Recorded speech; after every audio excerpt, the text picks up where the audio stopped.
the 14th day of May, 2024.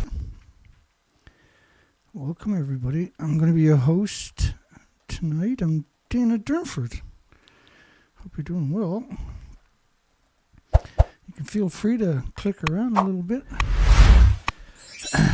All that other stuff here on YouTube.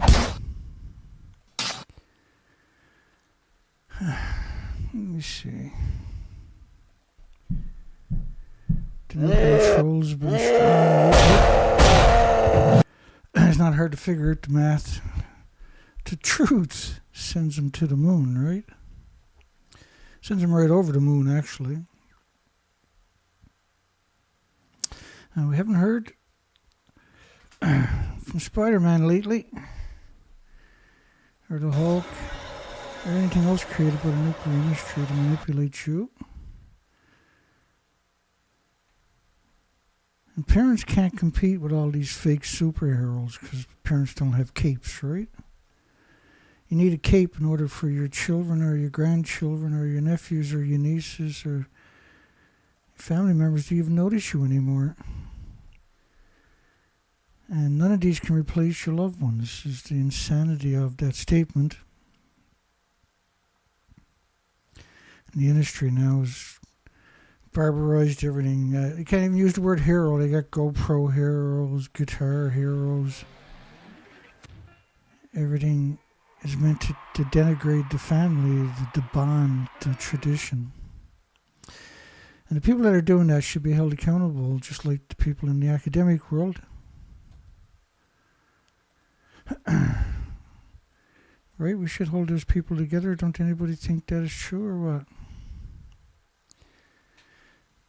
Should we hold the scumbags accountable? So we got a great show for everybody tonight. Tons and tons of good stuff to get through. Last night's censorship was unusual. We got hammered in the censorship. 4 minutes after the show, only had 2 views, 21 likes. Really something, isn't it? 20 minutes later, I only had 6 views. That's after the live stream, because the numbers in my live stream don't count on my site any for the last 3 years, but they count on, or no, just the last 3 months or something, right? 4 months. But every other site, they still get those numbers during your live stream added to the total. But my numbers barely moved. And my video got 6 seconds longer. Then it was 58:45. And then I got 6 seconds longer 12 hours later. And that's the standard. After 12 hours, my comments will show up. And my video gets longer. And generally, I don't get any thumbs up for the first 12 hours or something like that. You'll get 4 or 5 and then it'll stop. The numbers, as they progress, are the same every single day. They never change. Give or take 2 or 3. So every academic on the planet that's seen these Reactor 4 and Reactor 3, the original footage, every academic, every scientist and journalist knew that Fukushima had melted down, the fuel pools were gone, and the reactor cores were gone. Every single one of them. And so this is original footage of Reactor 4. There wasn't a nuclear scientist on the planet. But there still hasn't been one that come out and told you that it melted down, that the fuel pools had melted down. And we have footage from all different sides. We have the whole story actually pinned together quite well. And so that's the stump of Reactor 4 in 2013. And fuel pools in the reactor cores at the very top of the buildings, and the buildings were 4 times the height of the stump you see there. And so they built this contraption on the back part of it, and it has an overreach, which is this piece right here that reaches. Now, it doesn't physically touch the building. They built it off-site and brought it in and assembled it. And you can see right through the building. They put these panels. Those panels you're looking at, that's one panel, a single panel, and the crane brought it in and drops it in place. It's the same thing with the center panel on each side of it. Right? There's nothing in the top of the building. You can clearly see. So this is 2013. At the end of the year, they said they were actually in the fuel pole at the top of a building that no longer exists. And that's official picture of reactor 4. But the reality of it is the reactor core and the fuel pools are gone right away. This is clear. And it was clear to anybody that was in the know of the industry, would have known it by looking at them buildings right away. So it's very important. But they also done, not just with reactor 4, they done the same thing with reactor 3, which was the plutonium mixed oxide fuel building.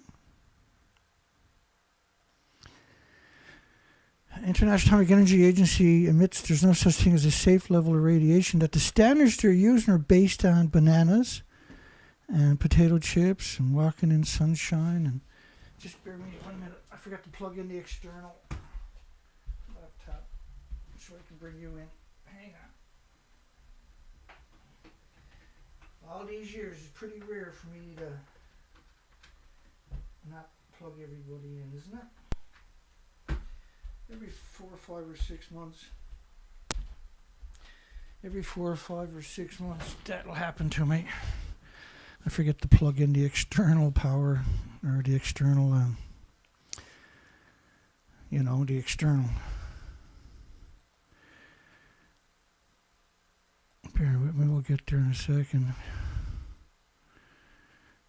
Maybe.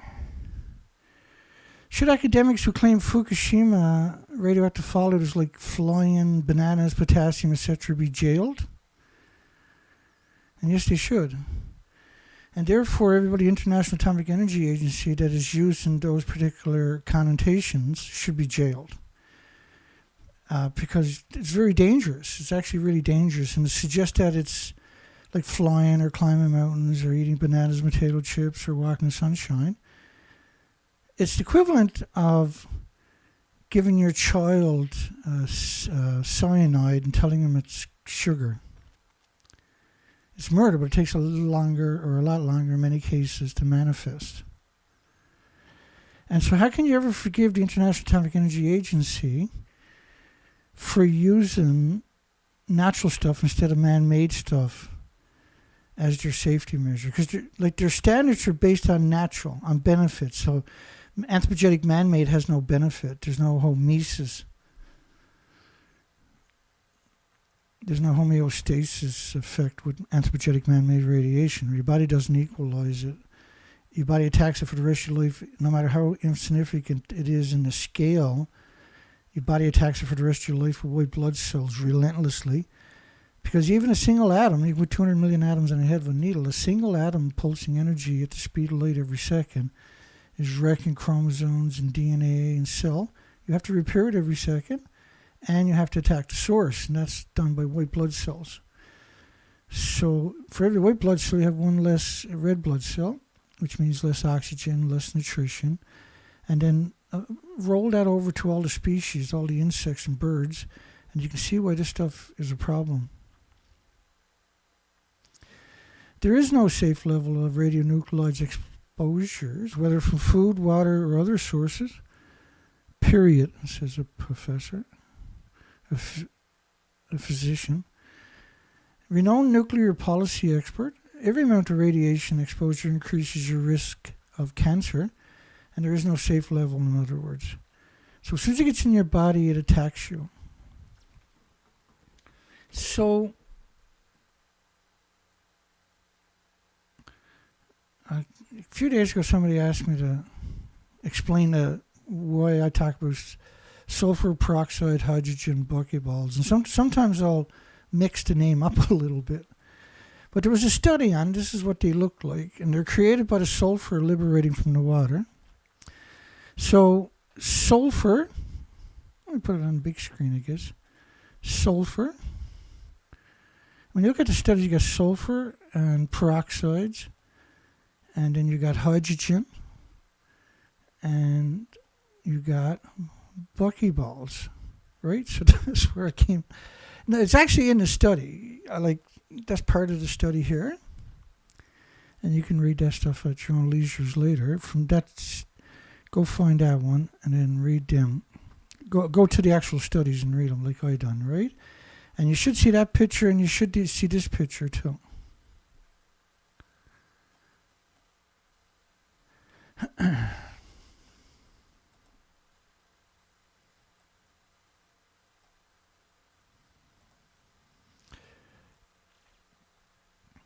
So sulfur peroxide hydrogen buckyballs is caused by the sulfur being liberated. And what the sulfur does is it creates these spherical balls. And they're not necessarily soluble in water. They're liberated very easily back into the ecosystem. But they can ingest the uranium, the plutonium, the curium, the americium, neptunium, strontium, all the other isotopes into the sulfur peroxide hydrogen buckyballs. Carbon buckyballs is another short way to look at it. But because there's all these facets, and what it does is it becomes a super hot particle. It's very mobile, and these are hot particles. We're talking about hot atoms. As the public, possibly worldwide, sickens over time, the truth will leak out. No pun intended. It's not leaking; it's hemorrhaging out. Right? When you hear the word leak, ask yourself: does this look like a leak to you?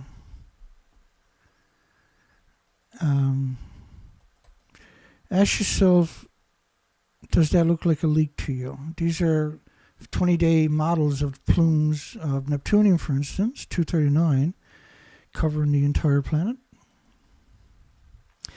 And so the sulfur peroxide hydrogen buckyballs, which is what I got a tendency to call them because I've read all this stuff a long time ago, and that name ended up sticking with me.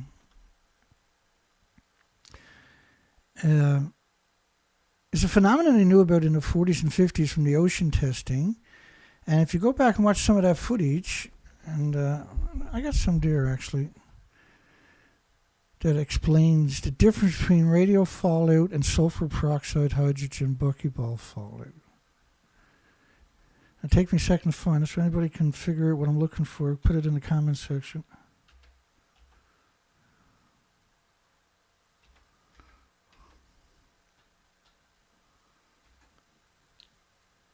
I'll try to keep an eye on it. But I got a real neat way to explain it in a second, hopefully.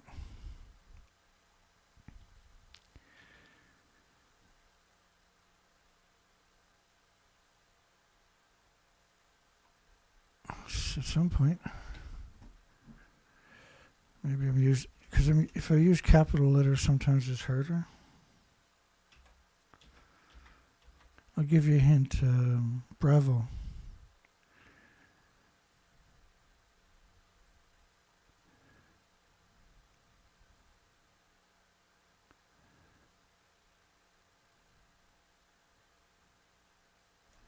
I don't know what I got done with it.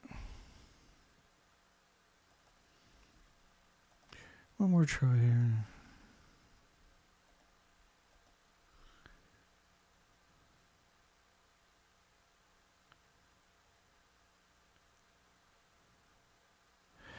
Oh well, let's keep going here. Should have showed up though. Probably spelling it wrong or something. It's kind of important, but so I have to do one cursory look.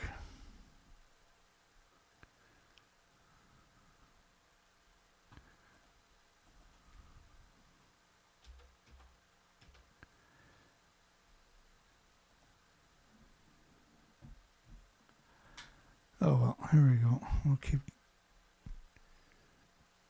You know how much I hate to give up. Oh well, let's move on. So let's walk back in the time machine and look at the nuclear industry's legacy. So when they first discovered radium, they knew the radium was brutally dangerous. It was deadly. They knew that. And some of the contraptions they came up with was fireplaces that didn't burn wood but had radium in it, so they always gave off heat. They had radium soap. That's actually radium soap. They had radium, 20,000 tubes you can order by the post office. There was more of these contraptions for heating, radium heat. They had radium hand cleaner. Imagine taking radiation twice a day, 3 times a day, and putting it on your hands and washing your face with it. These are monsters, this industry. And radium spray, where you can spray radium as a liquid cleaner and polisher. It's hard to imagine even a single one of this is real. But when you actually understand the nuclear industry, you know every one of these are real, right? A dust layer, good for getting rid of dust. A disinfectant, deodorizer. Yeah, because it kills all the senses in your nose right away, permanently. A sure death to flies, mosquitoes, roaches, bed bugs. So radium's about the only thing I know of in that case that can kill roaches. Bed bugs, fleas, and hog lice. That's obviously important. A sure death to flies, mosquitoes, roaches, bed bugs, fleas. But you can use it to wash your hands with, can you? Or polish your furniture with. And polish and clean furniture. So something you're going to sit on every day is completely radiated. Buggies, your machines, your automobiles, your marble, your tile, your brass and nickel, your carpets. These are monsters. Your rugs. And remember, they didn't have vacuum cleaners back then to get some of it back. Mattings, part of the machinery, typewriters. Imagine you're working on a typewriter every day and you clean it with radium. Cash registers. And other things not mentioned. That is one of the most scariest things the nuclear industry done before reactors came along. So radium was used as a genocide machine back in the 20s, say, and 30s. So if a lot of people says, well, there was a lot of cancer back in the 20s, 30s. Duh! You know, radium heaters for your feet. Foot warmers, radium foot warmers. For in your horse and buggy. The Downers tank keeps me feet warm. And they never went cold again. I never felt them again. Oh, radium razor blades. These are monsters, man. Every time you look at the nuclear industry, it's just enough to make you cry. More radium heaters you put on the table, keep the kids warm. They're not evil at all, are they? For beauty products, you were getting lipstick and makeup, and they were targeting young adolescent, teeny bopper girls in particular, right? Kill them when they're young, right? Radiator toilet for your genitals, and these are monsters. Radium suppositories, radium toothpaste, radium water. And these containers were highly rated, more radioactive the better, they used to say. And used to give them a guarantee, like a $5,000 guarantee, that it would help you get rid of pain and that. Yeah, because you're killing everything in your body. Radium emanation therapy. Like calling these people monsters just doesn't come close to the truth, right? Pure radium water. So there were radium jugs, and you would pour water and leave it there overnight, and then you would drink it the next day. And people's lower jaws used to fall off. They were rotted away. And they finally got put out of business. So radium water, here's the health. But there is no health with radium. Radium spray, combination bug killer, disinfectant, and furniture polish. Like, bug killers and furniture polish and disinfectant shouldn't be in the same sentence. To kill all insects and vermins, tried at our expenses. Guaranteed to work. Not really monsters, they're just real life monsters. No wood was ever burned in these old wooden world fireplaces. Not a speck of soot can be seen. Using radium, right? Doctor says radium stops the agony of rheumatism. It's a $5,000 reward if they fail. Well, you died, and now you never had rheumatism no more, I guess. Brings the magical power, the marvelous power of radium to every suffering man and woman. You know why they were suffering? Let me explain why they were suffering. They were suffering because they were using radium heaters and radium cream and radium disinfectant. Drinking radium beauty products and toothpaste and razors and eyeshadow and makeup, radium suppositories, radium toothpaste, radium soaps. This industry shouldn't exist after this kind of a legacy period anyway. Right? And their children had children, their children had children, their children had children, their children had children, and they're in charge today. Radium spray is a liquid cleaner, polisher, dust disinfectant, deodorizer, a death to flies, roaches, everything else, you included. Use it on everything. Calling them monsters just doesn't seem to do it justice. We got to come up with a new name for these types of creatures that done that to you and your loved ones. TEPCO confirms the steam coming up from the ground at reactor number 1, which they're allegedly now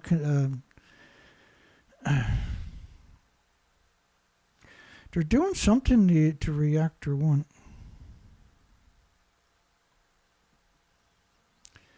Let me see if I can find the live stream here. Bear with me.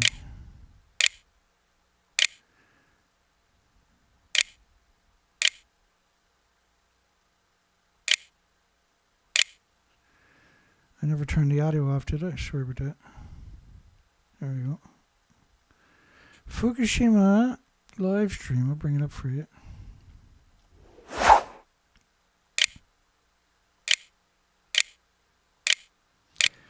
They have a live stream with 2 cameras. I meant to look at it before I went live. Oh. I didn't spell it right either, did I? Oh, hang on.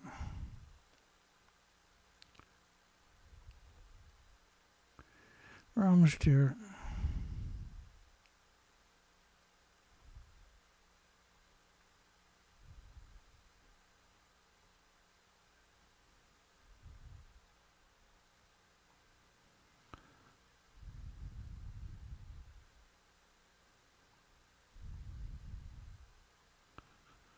Let me see if I can find a Fukushima live stream.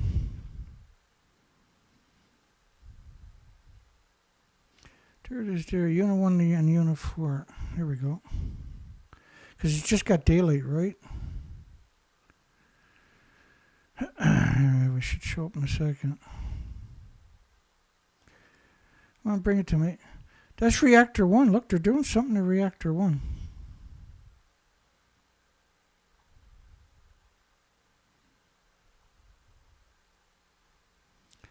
They're doing something to Reactor 1. Look at that.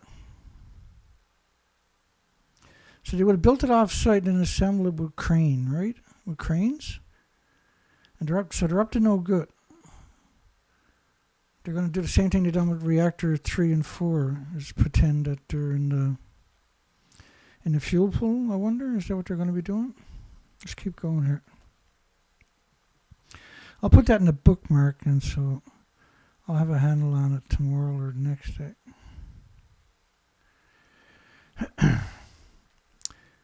All right, back to reality.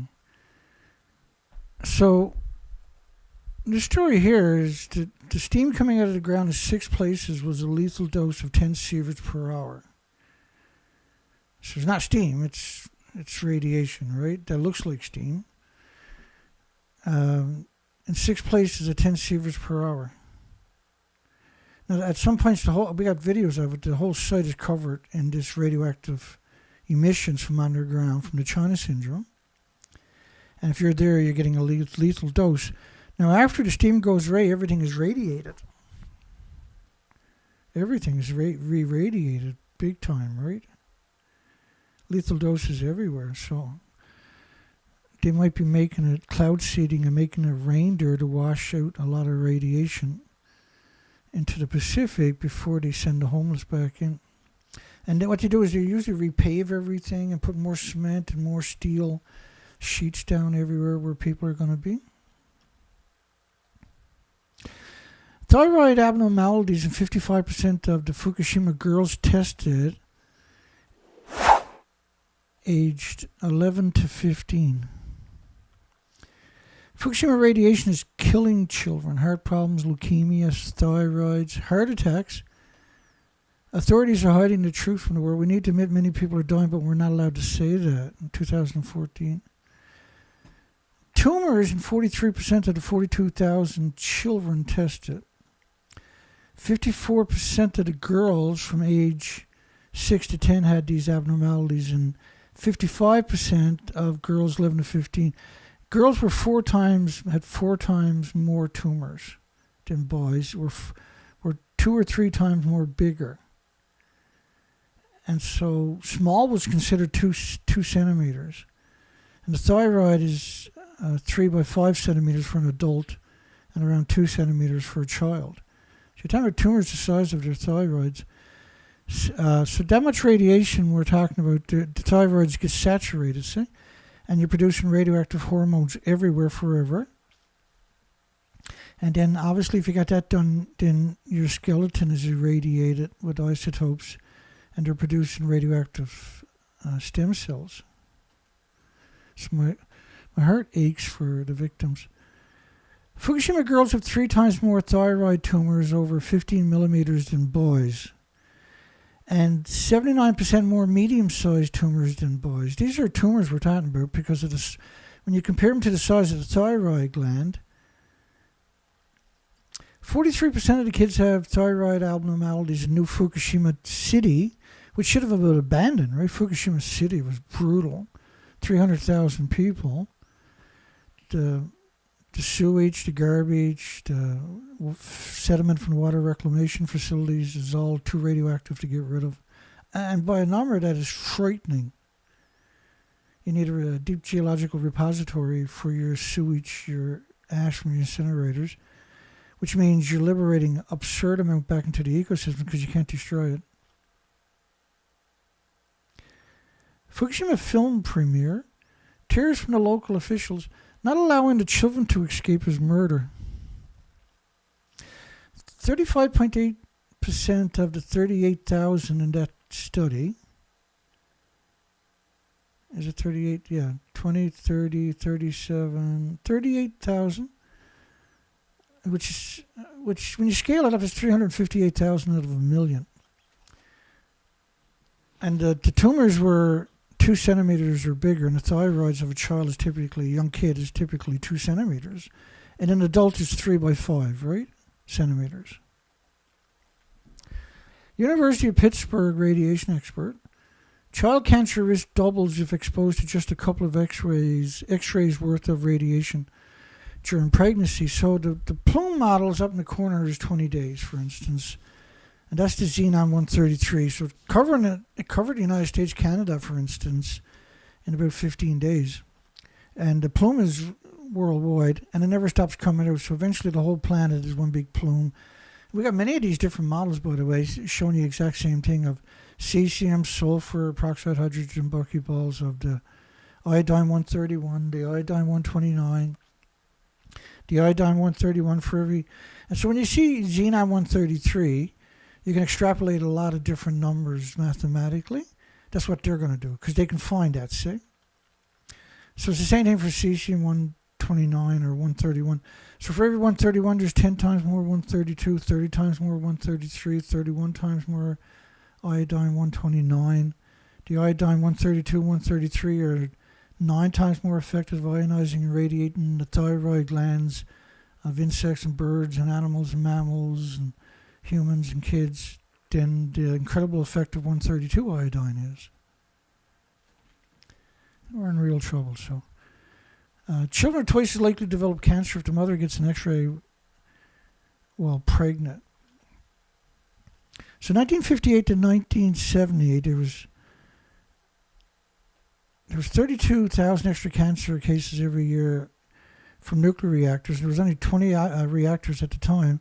But by 1968, it was 380,000 excess baby deaths. And that was Dr.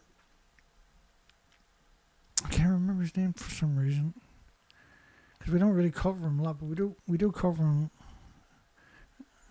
every month or two or so, right? Altman-backed nuclear firm Oklo struggles in the market debut. Well, they didn't struggle. They lost half their value. Their stocks plunged 50% of their debut. What they done was they prop up these markets, these stocks, and they tricked the vulnerable of society that are just retiring to invest their pensions into this industry. And they've been doing it, like the Globe and Mail does it 3 times a week, every week post Fukushima. And we used to cover it almost every single week, multiple times. Disgusting Globe and Mail here in Canada, despicable, isn't it? The Flamanville EPR site is 12 years behind schedule and 5 times more expensive. Every nuclear power plant got these particular attributes, eh? So why would you invest in nuclear, say? And this company shouldn't be allowed on the stock exchange because they can't be held accountable. Say there's no incentive. Once you're on the stock market, you can't put somebody in jail, and so there's no incentive not to be evil. And that's the reason they're on the stock market, so they can be evil without being held accountable.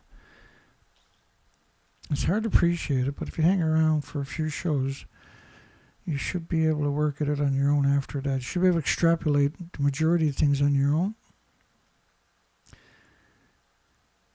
So 12 years behind schedule and 5 times more expensive. So if you were building a house and your house was 12 years behind schedule and 5 times more expensive, how happy would you be in the morning when you got your bill? You'd be shocked, right? All European projects deploying these new types of reactors have experienced major delays.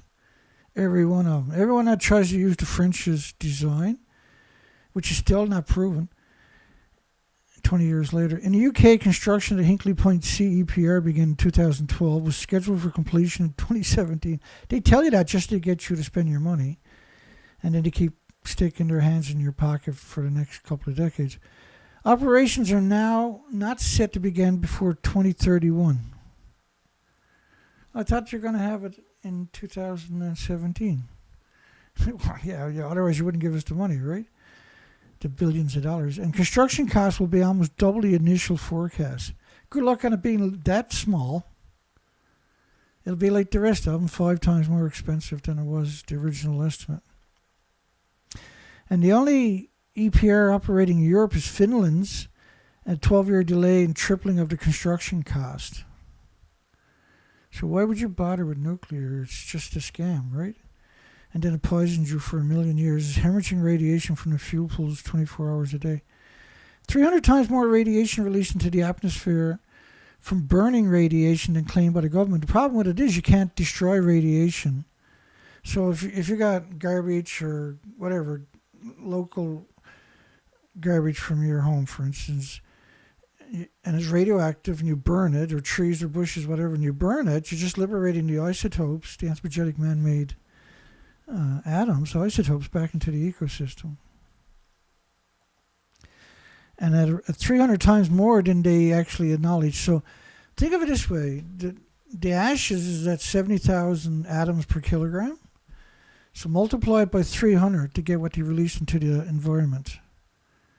These are death plumes they're using. In Japan, all the incinerators across the country are burning it, right? Hundreds are ill after Fukushima nuclear plant rubble is burned in a major city. Why would you take Fukushima nuclear plant rubble to a city and burn it? How can that even be conceivably a solution? So the people in the communities are suffering nosebleeds, eye problems, throat and skin. And the government says radiation levels were low enough to be safe. If they were low enough to be safe, they would have burnt it at the incinerators at the nuclear plant itself. Right? You wouldn't. Why would you take it to a major Japanese city? So that city should be abandoned, see? But to get the right number, then you got to take the ashes and multiply it by 300 times. We are basically recreating Fukushima all over again. Clouds of radiation continuing across the Pacific. The whole planet, it doesn't stop just across the Pacific. 3 workers suffer cardiac arrest at your incineration plant. So imagine you're working at an incinerator plant and 3 guys there have heart attacks. No, I'm sorry, cardiac arrest, where you drop. And if you don't get chest compression, you die. Right, because that's what cardiac arrest is, right? Your heart stops. Why would anybody go to Japan? That's the gallows laugh, right? 34% say they still want to escape from Fukushima City. Survey results are very severe, said government officials. We need to take some measures. They want to escape Fukushima City. Death River radiation detectors are going over the limits in Fukushima City. Over the limit. Like if my Geiger counter ever said 430,000 atoms a kilogram or something, these are absurd numbers we're talking about. And all over Japan, you're going to see those types of numbers. So 30 microsieverts is 400,000 atoms a kilogram. Physical atoms. See, you should never use the word microsievert or millisievert. That's used to manipulate you. You would use physical atoms, and they pulse energy every second. That's the Becquerel, BK. And these are insane numbers. Death River, and that's the appropriate. That's the appropriate word. Shocking! Officials made it mandatory to use Fukushima rice in school lunches. What's shocking is they use it in school lunches all over the world. Canada removed all the restrictions after 93 days. Not that they actually had restrictions, but for the whole country. And 55 other countries banned the food from 14 prefectures, plus more in some countries, for a decade. And so Japan, for the first number of years, can only ship it to Canada, basically. It's hard to imagine something much more frightening than 90,000 5-year-olds marching off to irradiated school playgrounds with Geiger counters strapped to their chests. And a lot of the studies that we've covered over the years, a lot of the times I come across these academics and where they'll make a personal statement that they have no affiliation with nuclear or companies like that, but they just want to study the children, I guess, is it? Because that's what that says. See? When you're giving the children dosimeters, Geiger counter strapped to their chest, and we actually have pictures of it, by the way. I'm not sure where they're two off the top of my head, but we actually have pictures that I've married up to this particular headline. So yeah, I actually know where it's to, but I got to go through 300 to find it. 6 in 10 Fukushima children tested have diabetes. The head of the Tokyo area medical clinic were expecting diabetes in children from Fukushima radiation. We only got another 1, 2, 3, 4, 5, 6, 7 more to go, then the show starts. Every organism in Fukushima Prefecture is contaminated with radiation. 1.4 million atoms, physical decays per second kilogram. A Becquerel is the pulse of energy from the radioactive isotope, right? Detected in worm feces 60 kilometers from the meltdown. So they're able to extrapolate that every organism in the entire prefecture is contaminated with radiation. And a lot of these, they're talking about cesium-137, which pulses energy 600 feet. So you eat your radioactive food, and then you radiate everybody in the office the next day at work every day, because it's pulsing through your body hundreds of feet away from you every day. So imagine what it does to kids and insects and birds. Japan Times column. As the public, possibly worldwide, sickens over time, the truth will come out about Fukushima. Cesium fallout, we only got 1, 2, 3, 4, 5 left to get through. Cesium fallout spiked to 349 million atoms a kilogram in one day at Fukushima City, 60 kilometers from the meltdown, which is a 40-fold increase over the previous 24-hour period. They didn't abandon Fukushima City on top of this. So 349 million atoms a kilogram of cesium, which pulses energy. These are absurd numbers. The Tokyo drinking water was unsafe, which meant it was unsafe not just for infants, it's unsafe for everybody and every species that's there, right? 36 million people. Highly radioactive sewage. 334 atoms a kilogram. Cesium levels again. So you hear the word cesium so much, make you sick, right? But there's actually, for every cesium, there's 137 is going to be 100 times more strontium-90, for instance, after the first 1,000 days. And that's going to continue for tens of thousands of days. And that's the ratio that is created in. So post-nuclear meltdown, you start producing more as the time goes by. And Japanese researcher, they remind me of Godzilla. 95% of the worms died. Survivors grow 10 times the average size when raised on Tokyo soil, contaminated with Fukushima radioactive material. So you brought soil in Tokyo, took soil from Tokyo, not Fukushima, but Tokyo, into the laboratory and fed it to worms. And they ended up with 95% of the worms died. And the rest survivors were Godzilla, 10 times the average size. And the last one. Fukushima hospital workers says 5 out of 7 babies were born with birth defects. Yeah, Down syndrome, heart problems, liver problems, lung problems, respiratory. But congenital malformations wasn't the only thing, right? A lot of it you don't see till later. And so there was a study came out in 2019 where 14,200 newborns, 14.2% out of 100,000 neonates and infants, had to get open heart surgery because of congenital malformations would show up. They needed to correct it.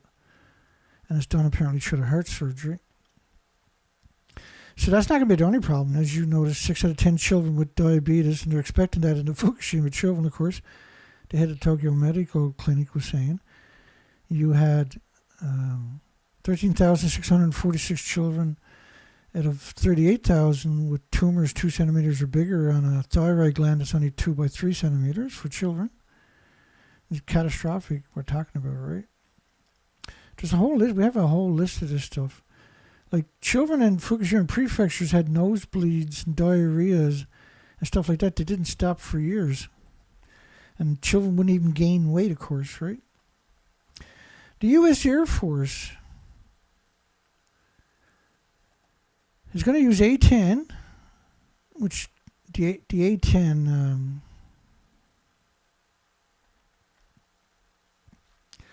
bear with me here.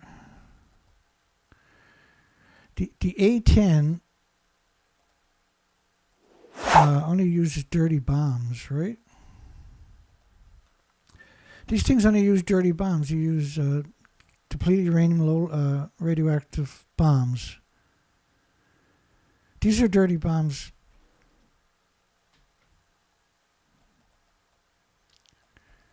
Dirty bombs. Dirty bombs for everybody. That's the motto of the nuclear industry. Everybody's entitled to get a dirty bomb. The nuclear industry is... When do we rein it in, I wonder? When does the world wake up and say, well, this is worthy for me. Just bear with me. I'm just looking for a quick headline to go along with this that I forgot to import earlier.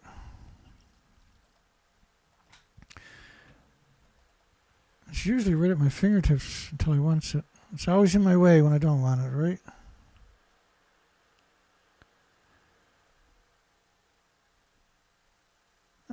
won't worry about it.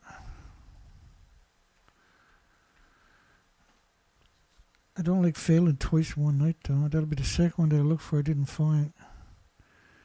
That'll plumb break my heart if I don't find it. The problem is I'm always adding to my pile. And this has been going on for how many years? Oh, did I get lucky now?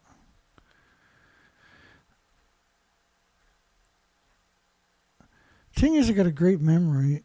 So if I do see it, I can spot it. There's another way I can spot it. I don't always know exactly where I put it. But it's pretty rare for me to see it and not recognize it. Except for at night, of course.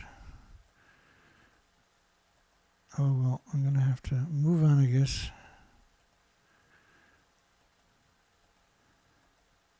Because you think you... There's so many facets that you got to keep track of is the problem, right? There's so many of these little details, minutiae, the details of the details that are actually important. They help articulate the horror, the absolute horror of this nuclear industry. I was pretty convinced I was going to find it right away. I'm still scrolling. I might never find it at this rate, so. Unless that's it there. Oh shit, look at that. What's the odds? In the United States, studied the question of disposal of 35.7 million ammunitions with a core of depleted uranium, and which is the Avenger gun that they're using, the U.S. 7-barrel rotary cannon GAU-8/A Avenger, which is that cannon over there, which is the A-10 Warthog, which is that fella right there. And so that's dirty bombs. Right, look, they even got a skull on it up there. And they're supposed to be used on hardened tanks or something like that. But they always got new munitions. So how do you get rid of 35.7 million of these dirty bombs? These are dirty bombs, and they fire about 1.5 tons a minute. So they're like 11-inch. They're 11-inch dirty bombs. They're solid cores. And so it's power 4. He catches fire as it's going through the air. So study the question of disposal of 35.7 million munitions with radioactive cores.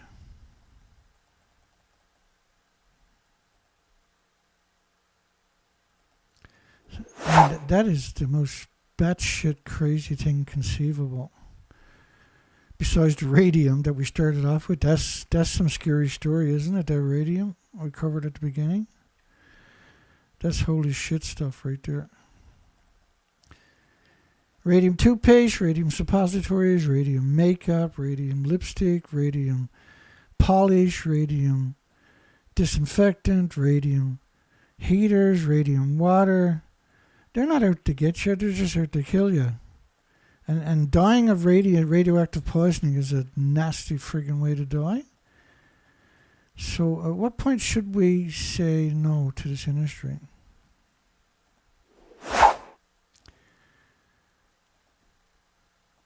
Let's get serious. We still got shit to cover. Because I was sitting down before the show and I kept dragging more stuff into the pile. And I'm like, stop doing it, Dana. It's like at a garage sale and everything is for a penny and you just keep grabbing shit, right? So they got, I think there's 8 of them or something, escorting a nuclear sub with ballistic missiles. It's the strangest thing I ever saw. It's just insane. The whole story is insane. You got like the coveted A-10 Warthog, but all it shoots is dirty bombs. Do you get it? The Abrams tank, the 155 millimeter, the most popular munition for tanks, for instance, in artillery, is the 155 millimeter, which is, dirty bombs. Like, why are we just stupid? Why do they have that? Like, it's obviously an agenda. All nuclear fuel pools are hemorrhaging radiation 24 hours a day into your communities. All of them are surrounded by farms, of course. The Fairchild Republic A-10, a time-tested ground attack. It attacks you for the next million years with radioactive fallout, right? And this was one of Fukushima Strait, which we done research expeditions up there in post-Fukushima for 6 years, right? We've done the whole coastline right to Alaska, 4 to 5 months a year where they're coming home. More than 500 workers at Dounreay nuclear power station to strike over pay. I had no idea there was 500 people at Dounreay. That's quite the money machine, isn't it? It's closed for quite a long time now, since what, 89 or something? And they figured it'll be safe by in another 315 years, I think was the number they threw out. We got it there somewhere. Yeah, 315 years. Well, let's say 300 anyway. Let's just round it off to a nice, cool 300 years before it's safe to work there. So what are they doing there? Do you get it? You get how friggin' evil this industry. By the way, you know, like La Hague in France has 500 security guards. That's how evil they are at their reprocessing site. And that's a reprocessing site right there. They'll clean it up in about 300 years. 300 years of being washed and evaporating into the ecosystem. They'll get around to it. From employer nuclear restoration services. Yeah, we'll restore it in about 315 years. Like the whole story of nuclear is batshit crazy. United, now they're on strike, has claimed their remuneration packages for the highest paid NRS director went up from 331 sterlings to 651. So the bosses all got a raise, but the employees that are getting radiated every day, they can't get a raise. They don't want a raise, give them too much money because then they can afford to buy lawyers to sue them when they get sick, right? Because you know they're going to get sick. Potential global catastrophe from Fukushima Unit 2 reactor is the only building that still looks like it's intact, right? Would make Tokyo area uninhabitable. It's already partially liquefied below the reactors. That's 2017. Potential global catastrophe. So Reactor 2 was exactly like Reactor 3 and Reactor 4 in appearance. You know, but they don't look like that. So if Reactor 2 was a global catastrophic event, it would make Tokyo a global catastrophic event. This is an expert. And would make Tokyo area uninhabitable. So you get everybody to worry about Reactor 2. Let me bring up a picture of good old Reactor 2. Just make me work for it. I actually love this stuff, right? That's the problem with me. There we go. There you go. La-di-da-da-da-da-da. Okay, so that's Reactor 2. So apparently if that goes, you can't go to Tokyo. 36 million people got to run away. And it's a global catastrophe if that goes down. Now there's 4 buildings like that. Reactor 1, 2, 3, and 4. They all actually are completely destroyed. But Reactor 2 was the only one that stayed intact, but it's still gone. China syndrome. The fuel pools and the reactor cores. But so if Reactor 2 goes, you should evacuate Tokyo. 36 million people, and it's a global catastrophe. But Reactor 3 was actually plutonium mixed oxide fuel, which is 1 billion times worse than Reactor 4. Which is these are exact replicas, by the way, except for the fuel. But all the buildings had roughly 8 reactor cores at the top of the buildings because you don't have a repository anywhere worldwide. And so imagine this was actually a 190-foot building. The hoodwinked you. I showed you that Reactor 4 at the very beginning. If you're not familiar with it, you can go back and see it now or later. Nuclear fusion edges closer to reality thanks to the new tungsten reactor. Again, this is nonsense. Any kind of like salacious headline about fusion is guaranteed to be exactly that, salacious, right?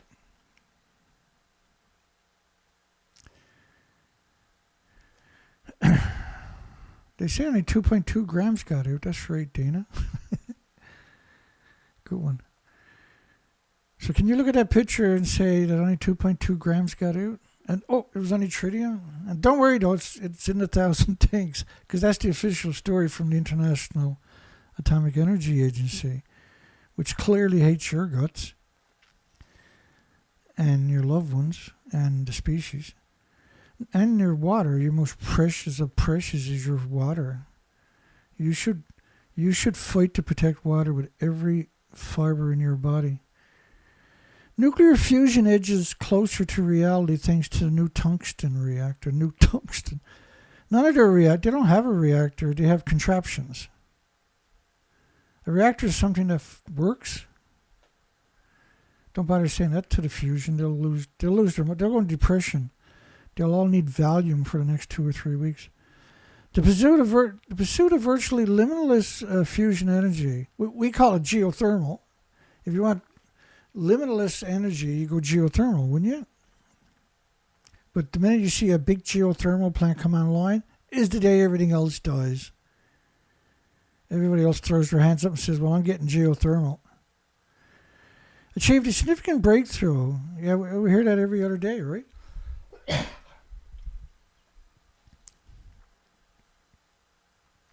And an experimental, these are not reactors though. In France, of course, anything from France, you have to be pretty gullible to believe anything they tell you. Scientists operating the West Tokamak successfully sustained a super hot plasma at astonishing temperature for a record, what was it, 50 million degrees Celsius they're claiming? For a record break in 6 minutes. Why should we believe anything they tell us though?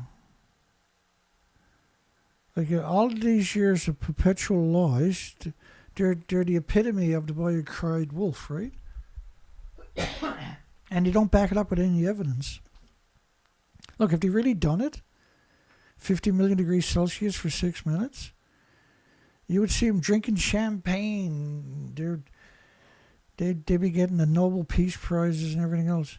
The interior of the West Tokamak is lined with this metal known for its exceptional heat resistance. Well, like, I don't care what you put there. At 9,000 degree Fahrenheit temperature, it turns to butter. At 50 million degrees Fahrenheit, or Celsius rather, it turns to atoms. It atomizes in aerosols immediately. And without causing the chamber walls to melt. Again, why don't we ever see any evidence that, why don't you show us videos of the walls after and during and after? Sustaining a plasma burning at approximately 50 million degrees Celsius. There's zero, like, you have to be pretty gullible to believe anything the fission industry. And look, you see somebody over there walking around with his paper suit on. We need to deliver a new source of energy. Yeah, it's called, why not geothermal? Why are you looking at anything else? Nuclear fusion would be a game changer. Did I miss somebody?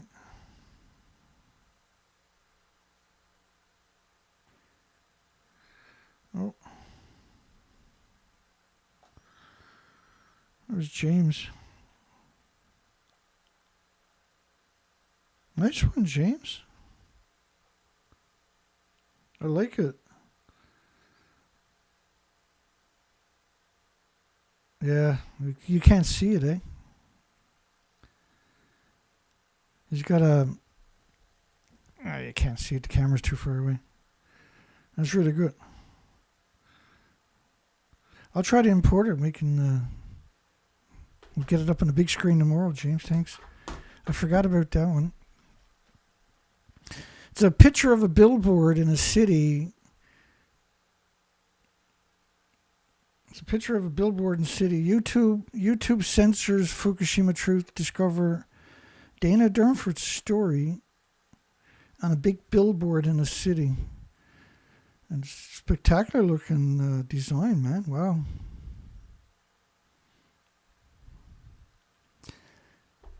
Yeah, we talked about that a few years ago, I think, if we had a big billboard in a city. I kind of forgot about it. Nuclear fusion could be the game-changing energy source. Well, geothermal is the game-changing energy source, isn't it? It's an inexhaustible supply of clean energy. And well, they say now with fusion, you can have a dirty bomb or a nuclear bomb material in about 2 weeks. So there goes the nuclear fusion clean energy fable. Again, right, whenever you see these connotations, scaling up the tungsten reactor could bring the weight of fusion, it's the nuclear industry. You just can't believe anything they're telling you. You can't do it, right? Now, this is a great story. Ontario nuclear option is the wrong path to meet green energy targets. This is a Canadian story. They got most of it right. It's very unusual to get a story where they get most of it right. Quinn Goranson. Is that like an Icelandic name or something? The problem should focus on cost-efficient wind, solar, and hydro expansions. And everybody forgets geothermal, right? As well as increased interprovincial transmissions. You know, if you had wind, solar, and hydro across the whole country,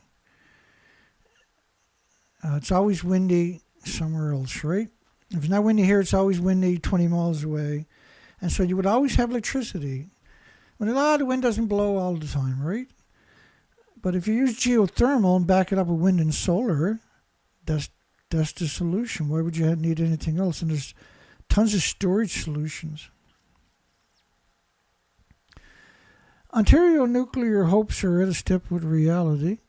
Small modular reactors are a class of nuclear reactors built in factories. And so like the ones on the submarines are not built in factories. The one on the icebreakers, these are not built in factories. These are massive reactors in submarines and the icebreakers net, and they're actually expelling huge radiation. They're just floating Chernobyls 24 hours a day, hemorrhaging radiation to the ecosystem. That's the trick they're using, and there's no one to hold them accountable. And they're exempt from the laws, by the way, and shipped to a site. So the current ones they claim are small are not small enough to be built in factories by any shape or form. They're as big as factories, and you can't ship them. And 300 megawatts is half the size of some large reactors, by the way. Large conventional reactors in Ontario have a capacity of roughly 900 megawatts. Well, lots of countries, like Fukushima Reactor 1 was only 540 megawatts, which is half the size of their small modular reactors that they're talking about there.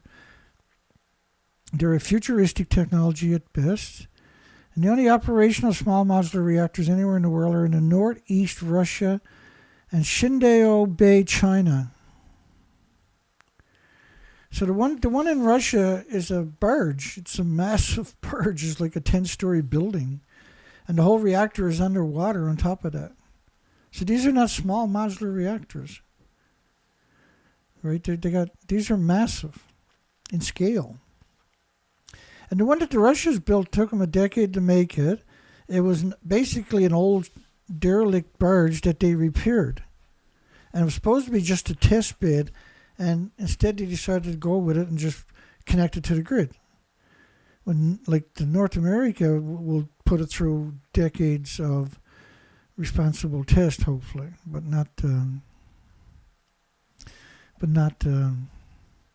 Ruskies. Both reactors face construction delays, primarily due to cost overruns and poor economics. It wasn't poor economics or the cost overruns were due to these are massive reactors. Canadian Nuclear Safety Commission is yet to fully approve a single small modular reactor license. which is true, 100% true. And we talk about that a lot, right? And no, Canada, you got Alberta and Saskatchewan, Ontario, New Brunswick have all signed memorandums of understanding to promote small modular reactors. Not geothermal, which exists, but small modular reactors where there's no licenses, and it takes a long time for the application to go to the regulatory agencies. And then you got to build it, you got to find a test bed, which obviously is going to be Chalk River. Small modular reactors cannot be built where they already had 2 nuclear meltdowns that we know about. Small modular reactors cannot be built in time to help meet the Ontario 2030 emission targets. No, they don't even have an application into the regulatory agency, let alone a license. Even if they had a license, you still wouldn't get it built in time. Whereas by bidding on them, Ontario provincial government is committed to making Ontario's electricity grid dirtier. In addition to being largely unproven, small modular reactors will not be cheap. That NuScale reactors were coming in, 6 of them, and they were like 90 megawatts each. So 6 of them was going to cost around $21, $22, $23 billion. Wrap your mind around that.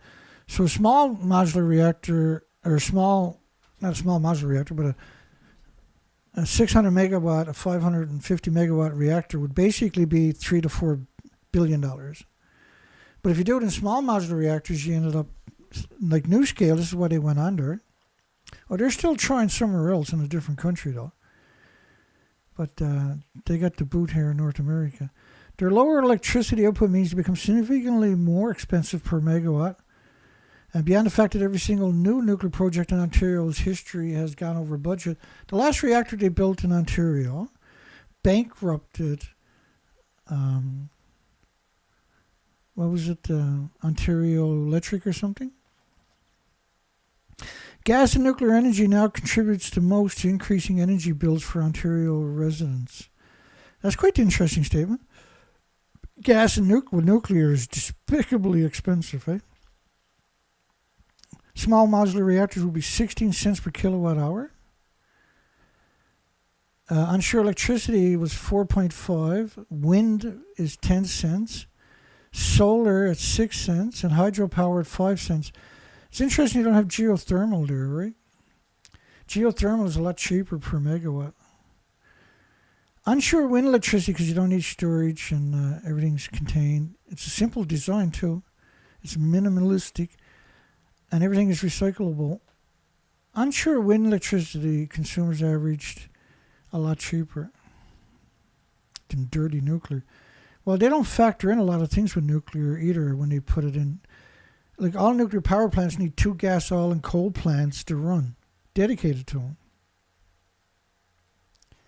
And that never goes into the equation. Like we used to say, we'd like to see the electricity bill for a nuclear plant for a year.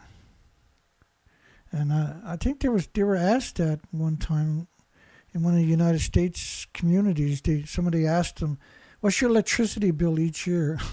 Because they run an external electricity. And everybody blew up laughing. And there was no way they're going to give you that number. In North America, the only small modular reactor design certified by the crazies, the regulatory in the U.S., was canceled due to lack of interest. This is NuScale. Originally announced in 2015, we covered it all right from that inception. At 4.1 billion Canadian, rose to 5.6 billion in 2018, 8.4 in 2020, and 12.7 billion, which 6 90 megawatt small modular reactors. That was NuScale. And they didn't acquire land. They were in business for 18 years. They didn't even try to build a reactor. And the application that they put an application at the very end of it before they got the boot, but it was nowhere near complete.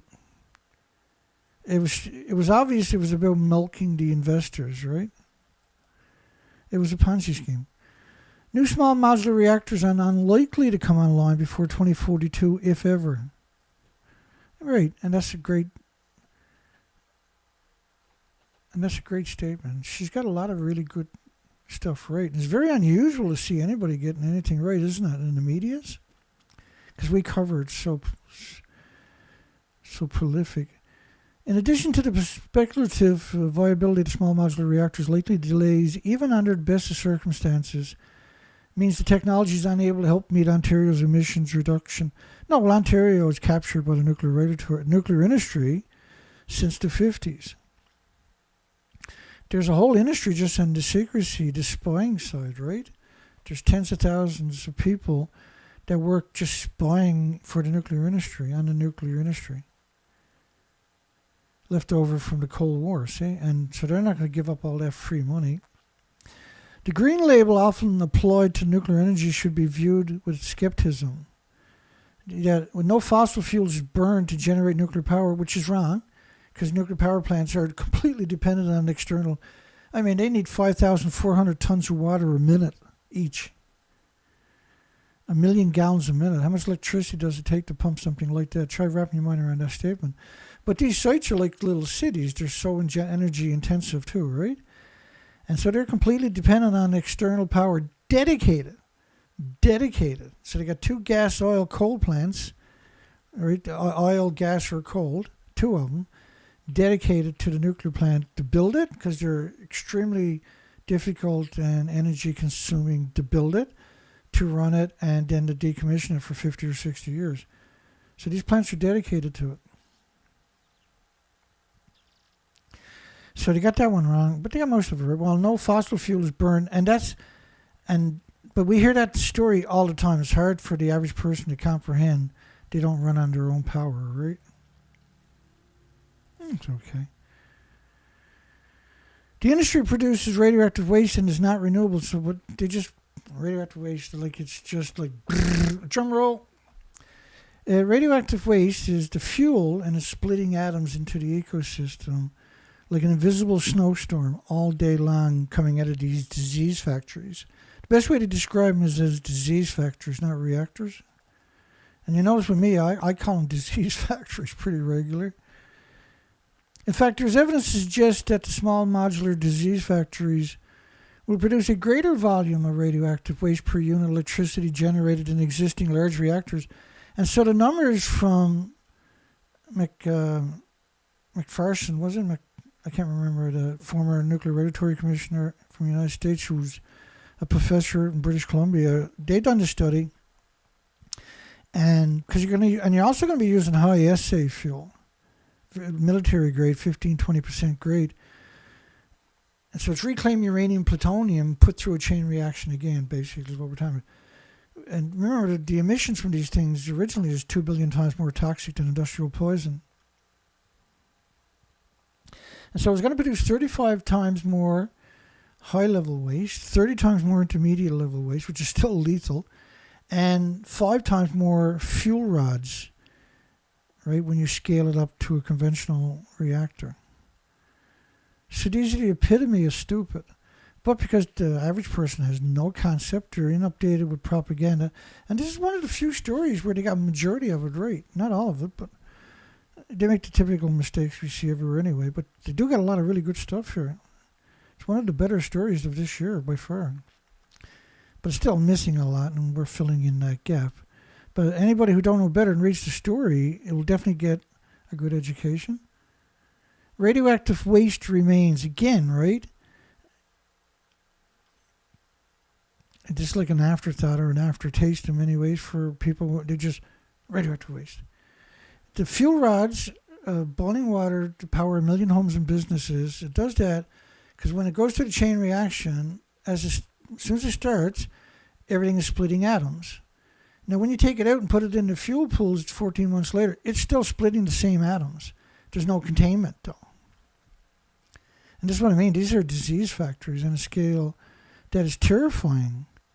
The numbers we're talking about are terrifying. And there's 407 of them worldwide doing this tour. There's 1,000 fuel pools worldwide, and each fuel pool might have 8-10 reactor cores into it.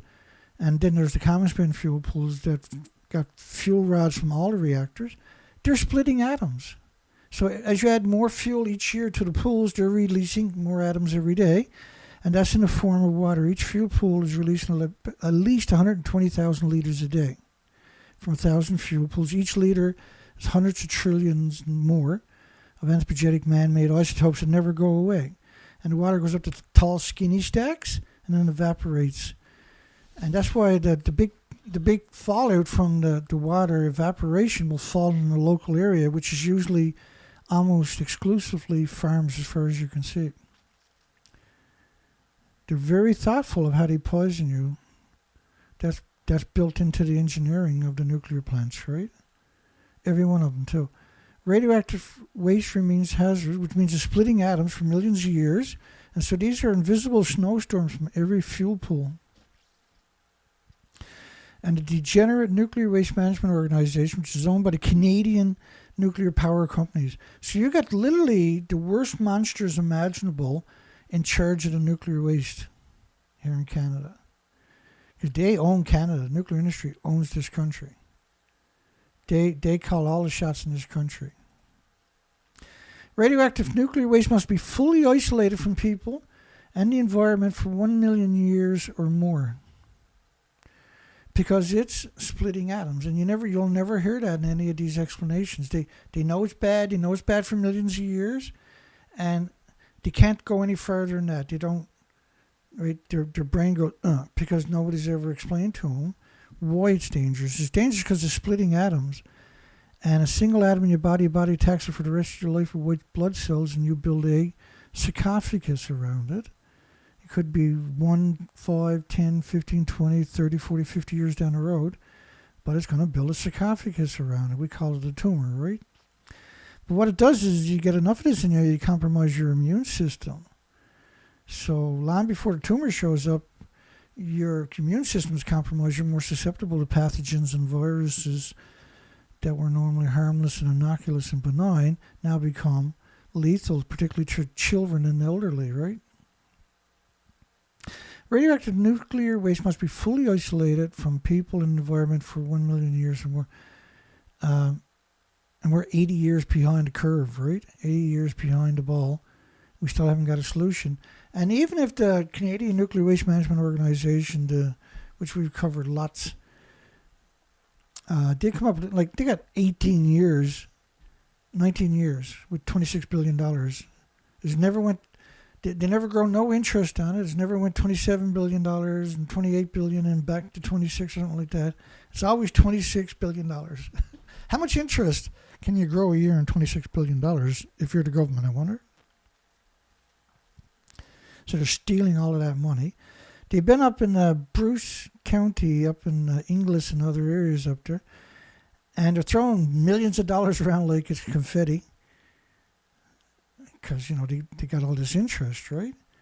But after 14 years in that community, they're going to have a referendum this year. After 14 years, they still haven't got anything done. After 14 years, sitting on this great big, massive $26 billion that's growing massive interest every year, and they're just living high on the hog. No intentions of isolating this stuff for millions of years. They got no intentions. And if they did, they wouldn't be in that community where it's surrounded by farms.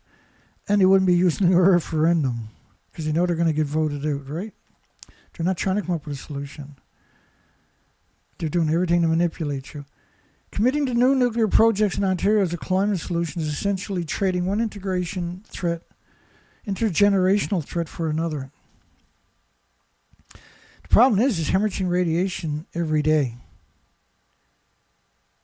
And everybody that's breathing and drinking and washing in this stuff or eating the food contaminated by this stuff are going to pay a horrifying price down the road.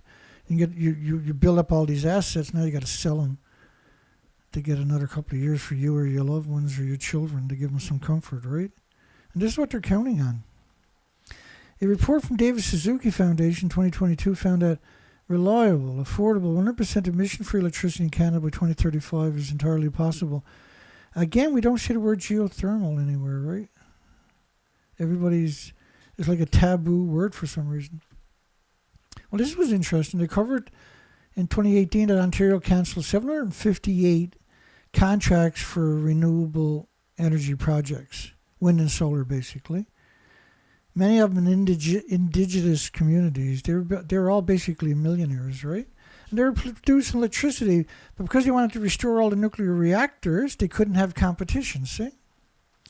And so one of the first things they done was they said the windmills couldn't work at night because of birds, right? And that took away the incentive to make your windmills. But that was the nuclear industry, though. The Canadian is completely dictated by this parasite known as the nuclear industry. Recently, the province's independent electricity system operator has announced it seeks to procure 5,000 megawatts of non-emitting wind, solar, hydropower, or bioenergy. Again, you don't see geothermal. Why wouldn't you see geothermal? But a few years back, they got rid of 760 wind, solar power projects. They just defunded them right away. Utility scale solar costs plummeted by 90% between 2009 and 21. That's pretty impressive. And wind energy costs declined by 72%. And that's equally impressive, isn't it? Nuclear goes up every year by frightening numbers. So by cancelling wind-scale small modular reactor development and focusing on cancelling Ontario small modular reactor development, well, if you're going to develop small modular reactors that don't exist, why not just develop geothermal, which is infinitely cheaper and has no adverse side effects? Right? And so they don't want a solution, see? They know something we don't, I guess. And focusing on cost-efficient wind, solar, and hydro expansions. And so in Ontario, when they got 760 solar and wind, they shut them all down because Darlington and Bruce Power were getting $13 billion refits. And you can't have competition out there filling the gap while they're trying, right?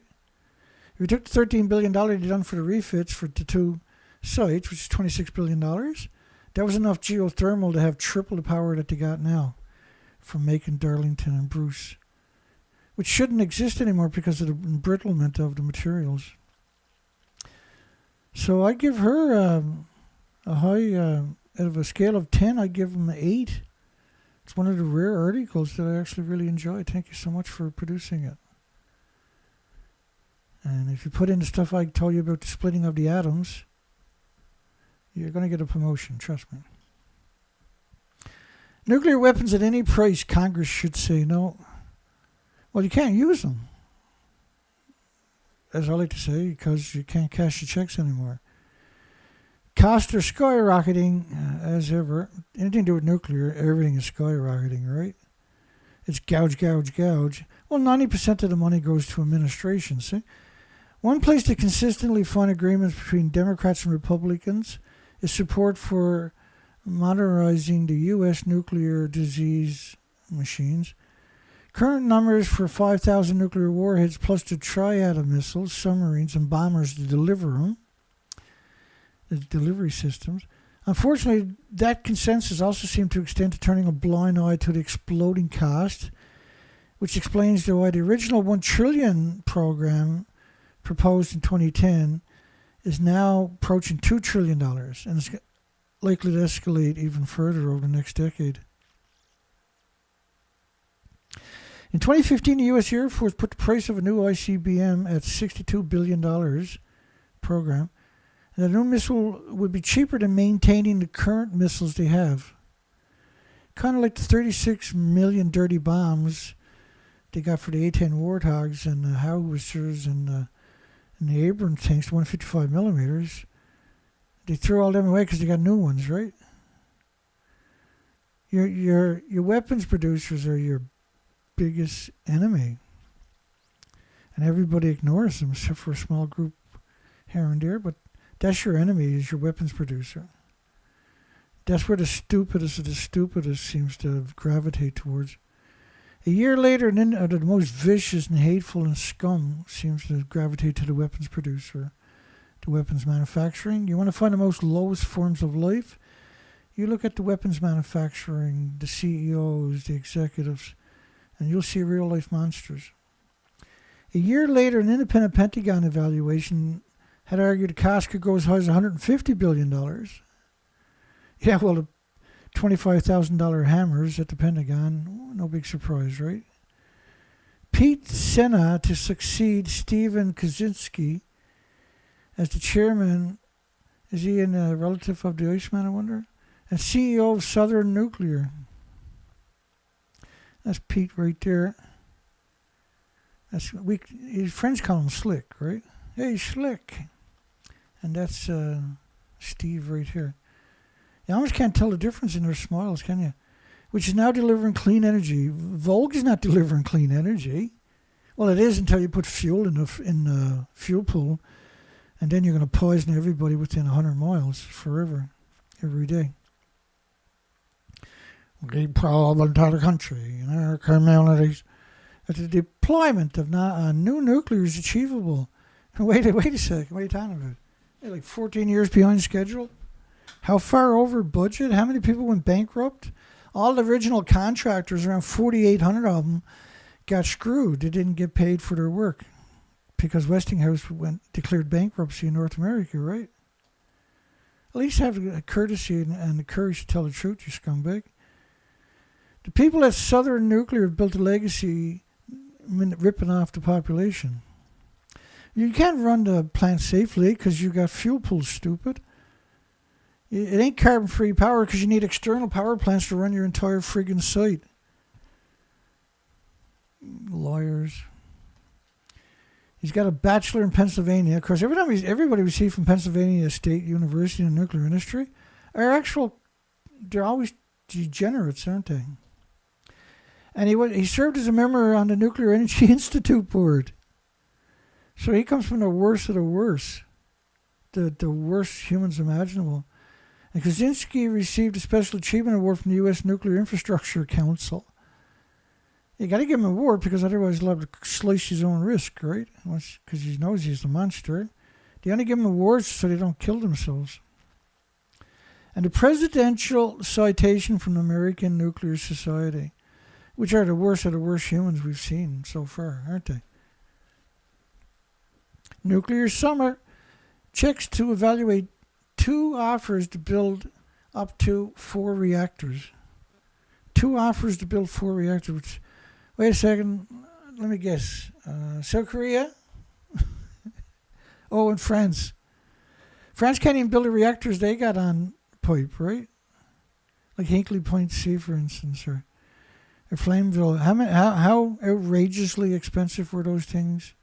How far behind? How many issues?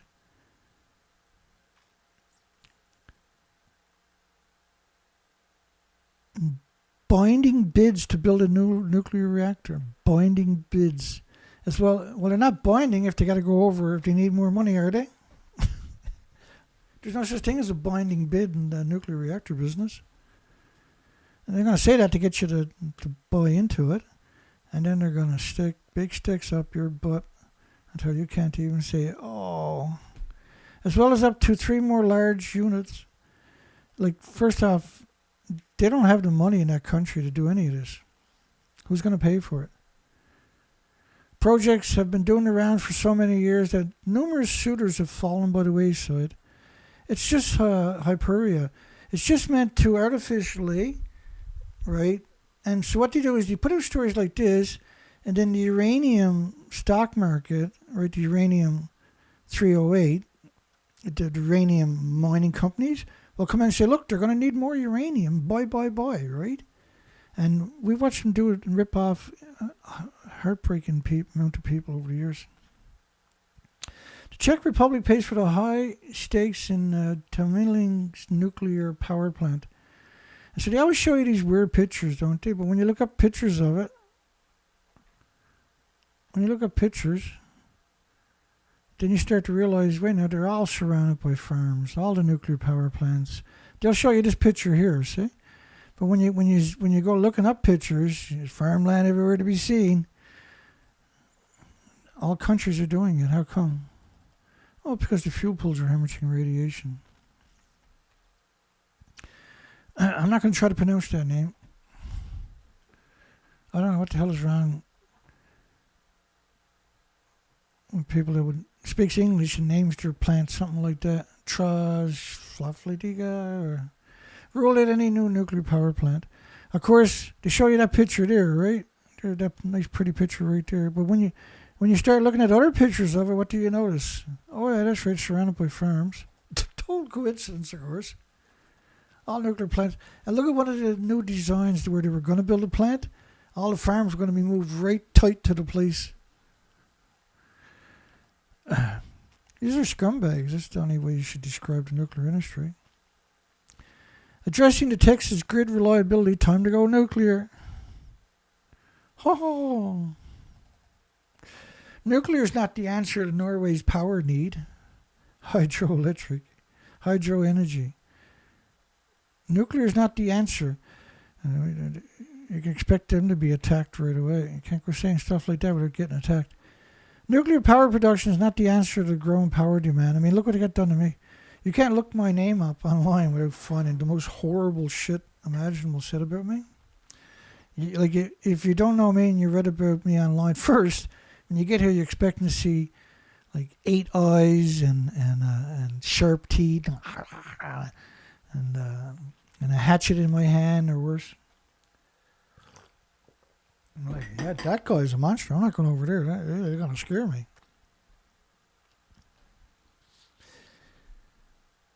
Nuclear power production is not the answer to the growing power demand in Norway. And instead, the country should increase renewable outputs. So the incoming head of hydroelectric on Monday. Nuclear power is too expensive, will come too late to solve the challenges we're facing in the years to come.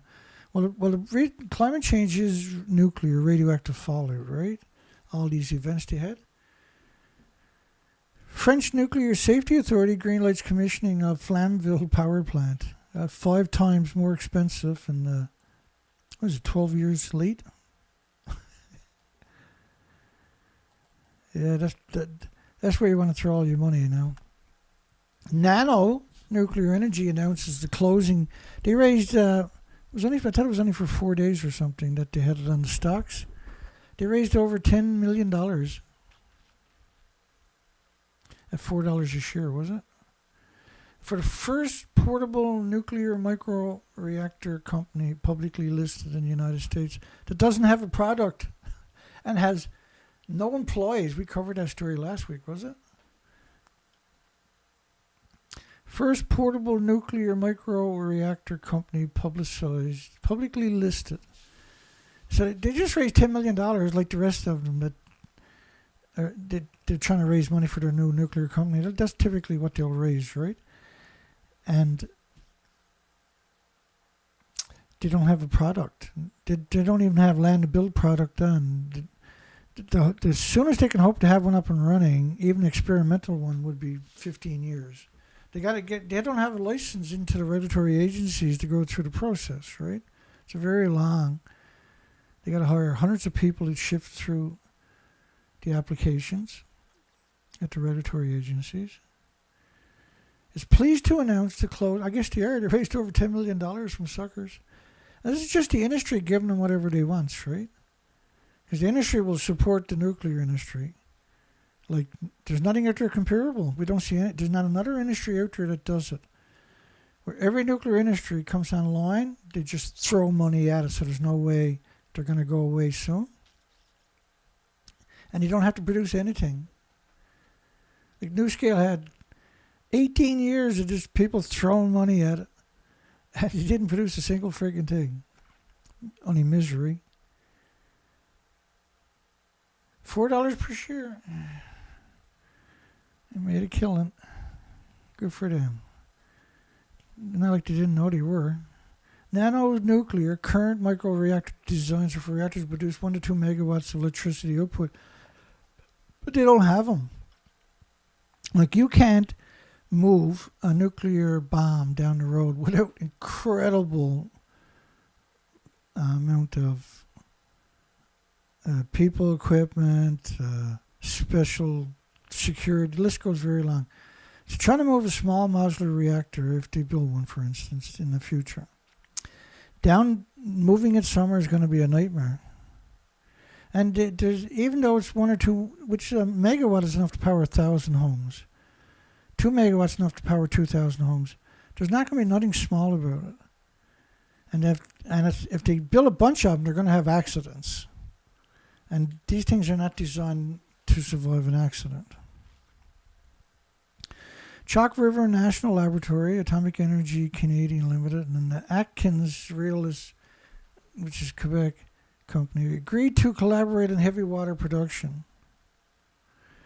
So here in Canada, the Canadian Nuclear Laboratories, Chalk River, owner and operator of the Canadian Nuclear Laboratories signed a memorandum of understandings with leaders in professional services, project managers to explore heavy water production for future large-scale nuclear plants.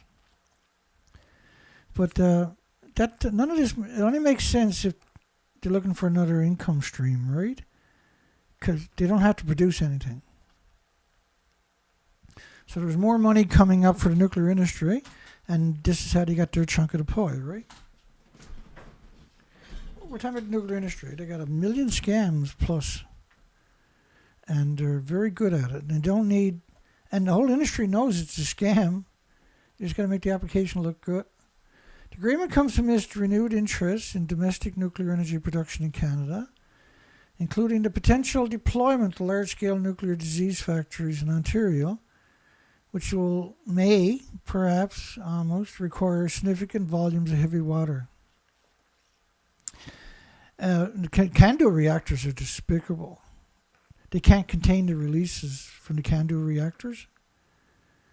As a moderator, it uses the water as a moderator and coolant in the Canadian current fleet of disease factories, the CANDU reactor disease factories. And Jack Craig, he's no stranger around here, Chalk River National Laboratories President and Chief Executive Officer, as an operator of the Atomic Energy Canadian Limited Chalk River Laboratories, which is the birthplace of the CANDU reactors. So Chalk River, where they have already had 2 nuclear meltdowns, is the birthplace of the biggest disease factories on the planet for tritium. The CANDU reactor in New Brunswick in the Bay of Fundy. Now, I dove the Bay of Fundy a very long time ago, commercially. It's a 50-foot tide exchange every 5 hours or so. It was hellish.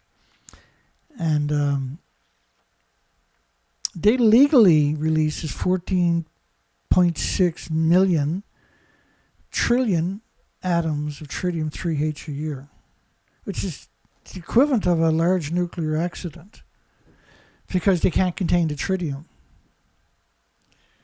And so they have no right to exist, which is more tritium than all the European reactors combined by orders of magnitude from a single reactor in the CANDU reactor in Canada.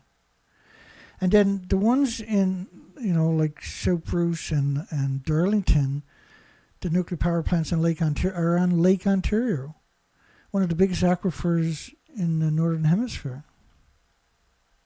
So like the combination is the 3rd biggest supply of fresh water in North America, and saturated not just on the Canadian side but also the American side with these disease factories known as nuclear power. It's unconscionable. It's unconscionable that the nuclear industry done that. It really is unconscionable.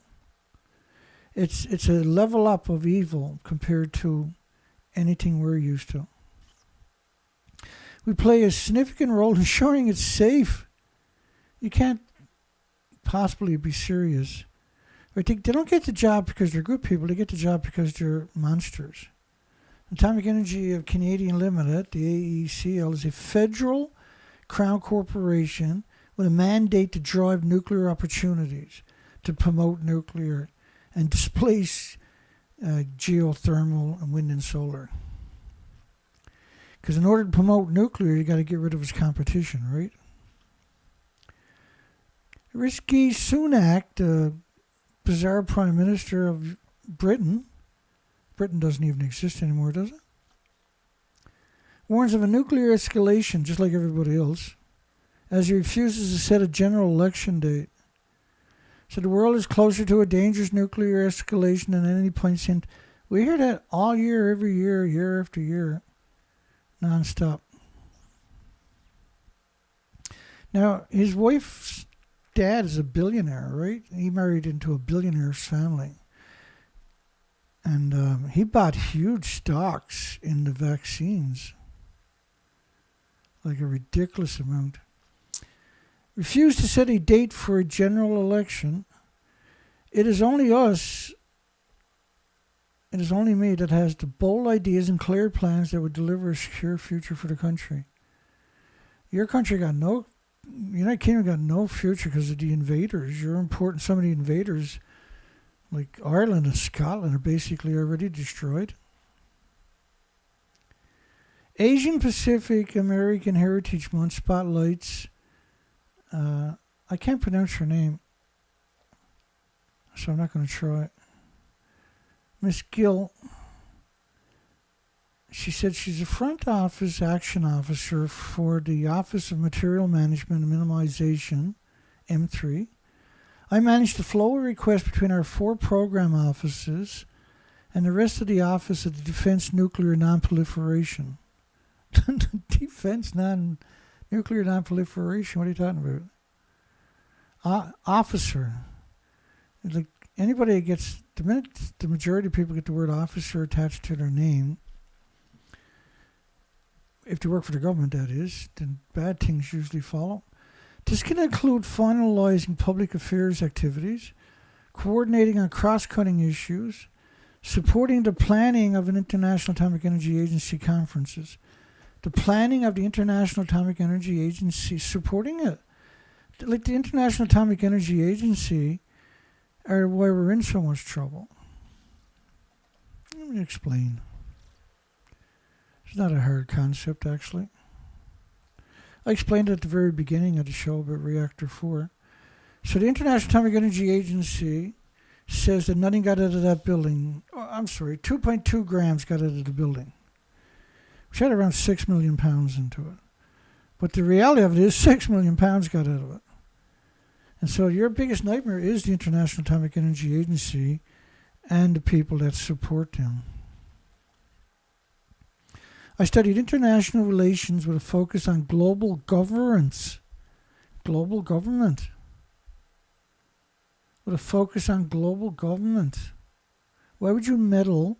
Why would you get an education to get a job to meddle in other people's sovereignty? Well, because I make a lot of money, Dina. What led you to a career in global governments? I've been introduced to all things nuclear from the Department of Energy Lab Complex.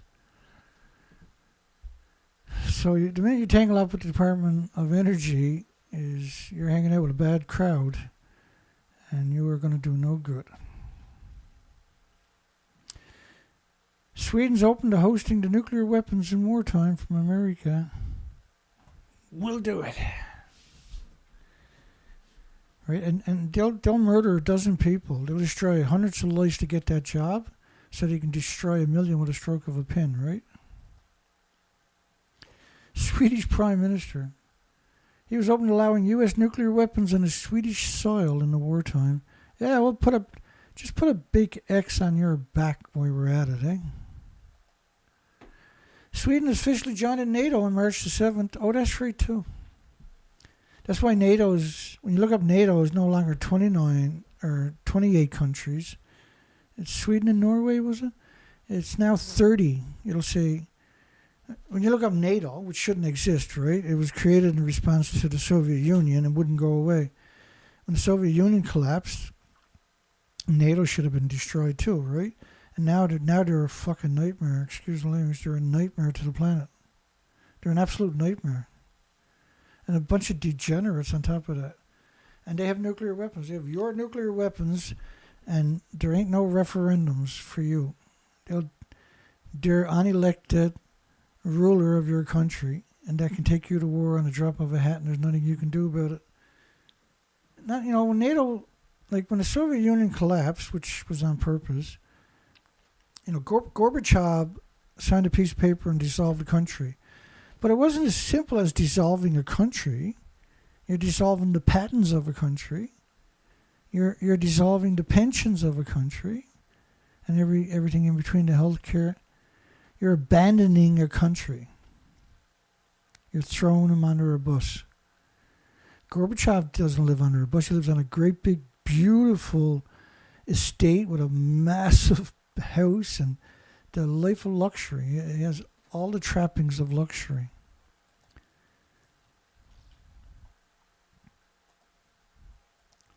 But everybody else in the country got the royal shaft. Alrighty, I guess we made it. I guess we made it to the end of the show. Should academics who claim Fukushima radioactive fallout is like flying or eating a banana or potassium, etc., climbing a mountain, sleeping next to somebody, should they be jailed? Like in a fair and justice world, they would get the death penalty because their words cause harm, right? Their words cause harm.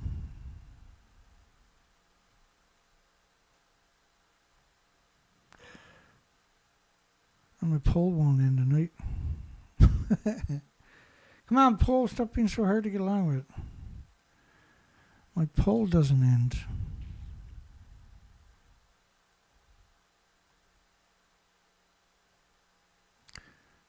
That's so weird, eh? Watch this. Come on, poll. Come on, poll.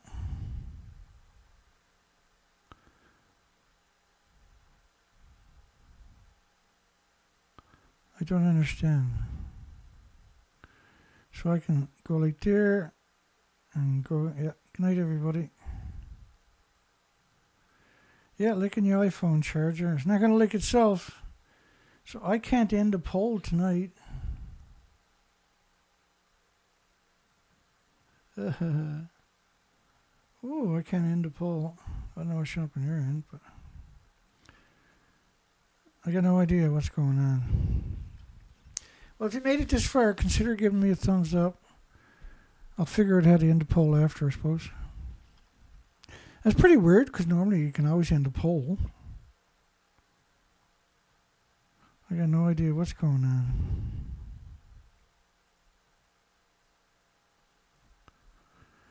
Let me make it smaller. Maybe I got it expanded too much. Nope. Even, oh well. Okay, I wanted to let that whole song play tonight. And so I'm gonna fade it to black and stop talking. And soon before I click on the song, I'm gonna stop talking. And then I'm gonna let that whole, it's only a 2-minute song.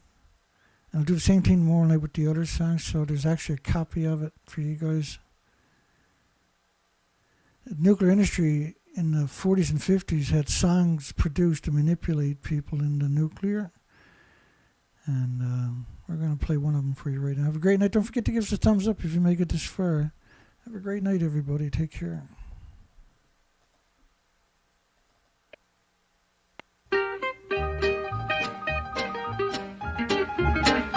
There will soon be an end to this cold and wicked war when those hard-headed communists get what they're looking for. Only one thing that will stop them, and they're a ferocious fun.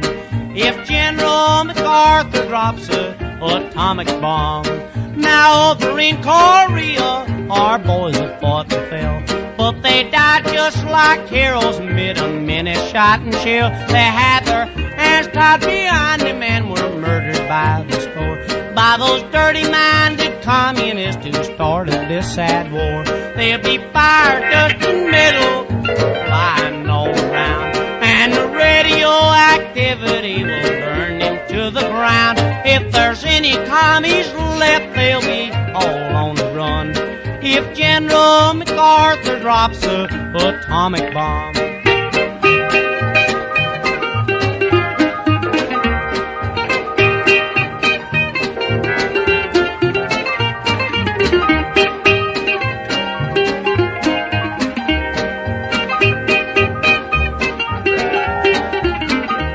Old hard-headed Joe will be feeling mighty blue when he finds out it's bitten off more than he can chew. for suppression will be ended and the job will be well done if General MacArthur drops a atomic bomb.